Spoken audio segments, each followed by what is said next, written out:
जय हिंद, जोहार झारखंड। मैं शमशाद आलम। 60-40 नहीं चलते, बाहरी विधायक नहीं चलते, बाहरी उम्मीदवार नहीं चलते। इस बात को लेकर अमित महतो, जयराम महतो पूरे झारखंड में घूम घूम के सभा कर रहे हैं और उसी सभा के माध्यम से लोगों को समझाने का भी काम कर रहे हैं कि जब भी आप अपना उम्मीदवार को एक्सेप्ट कीजिए तो वो माटी का उम्मीदवार होनी चाहिए, ना कि पार्टी का उम्मीदवार जो सिर्फ पार्टी की बात करता हो। वैसा उम्मीदवार हमें नहीं चाहिए।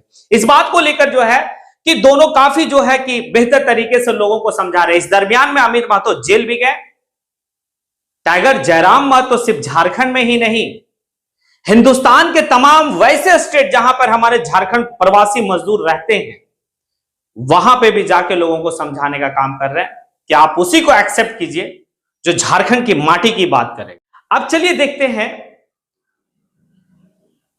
कि 2019 का झारखंड का विधानसभा चुनाव और आज जो है कि 2023 का राजस्थान का विधानसभा चुनाव का क्या कनेक्शन है। तो आपको याद होगा कि झारखंड 2019 का जब विधानसभा चुनाव हो रहा था तो उस समय सबसे हॉट सीट जो था वो जमशेदपुर ईस्ट का सीट था, क्योंकि उस समय का तत्कालीन मुख्यमंत्री चुनाव लड़ रहे थे उसी सीट से, क्योंकि वो उनका सीट था। दूसरा, निर्दलीय उम्मीदवार सरजू राय जो है कि वहां से चुनाव मैदान में उतरे थे और ये चैलेंज करके उतरे थे कि हम रघुवर दास को हराएंगे। और तीसरा जो उम्मीदवार थे वो थे गौरव वल्लभ कांग्रेस का उम्मीदवार। और आपको याद होगा कि ट्रिलियन जो रातों रात उनको जो है कि पूरा हिंदुस्तान जानने लगा। संबित पात्रा से पूछा गया कि ट्रिलियन में कितना जीरो, 5 ट्रिलियन में कितना जीरो, इस बात को लेकर जो है गौरव वल्लभ को सब लोग जानने लगे। लेकिन बात समझिएगा, 73,000 वोट लाते हैं सरजू राय और वो चुनाव जीत जाते हैं। रघुवर दास 52-53,000 वोट लाते हैं, चुनाव हार गए। गौरव वल्लभ जो है वो 18 से 19,000 वोट वो लाते हैं, वो भी चुनाव हार गए। तीनों का तीनों उम्मीदवार जो है वो बाहर का रहने वाले हैं। अब इस बात को समझिएगा कि गौरव वल्लभ जो है 19 में झारखंड के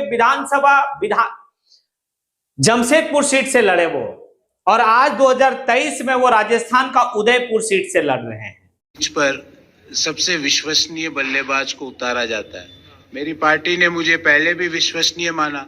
एक सिटिंग चीफ मिनिस्टर के खिलाफ चुनाव लड़वाया जो 8 बार से वहां से एमएलए था, वो भी हारे, हम भी हारे, निर्दलीय जीत गया। अब इधर भी मेरी पार्टी ने मेरे पे भरोसा जताया है।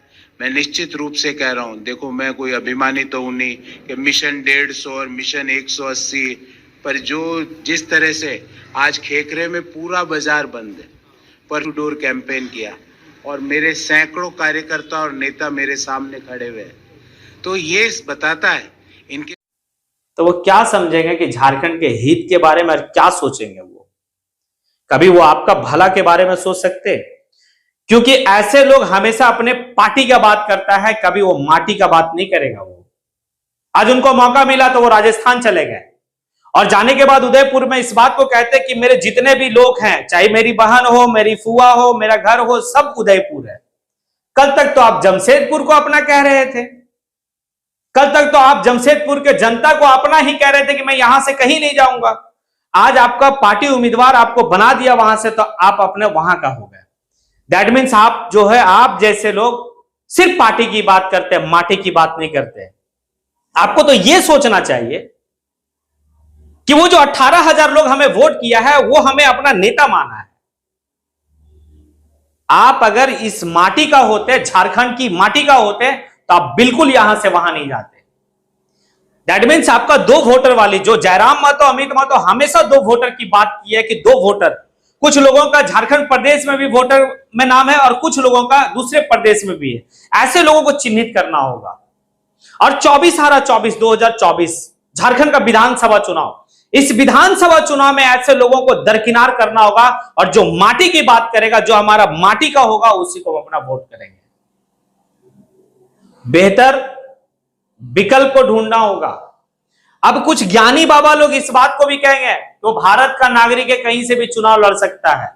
ठीक है भाई साहब, बिल्कुल वो लड़ सकता है, उस राज्य का किसी भी वो राज्य में कहीं भी लड़ सकता है भाई, उसका वोटर लिस्ट में नाम होनी चाहिए, लड़ सकता है।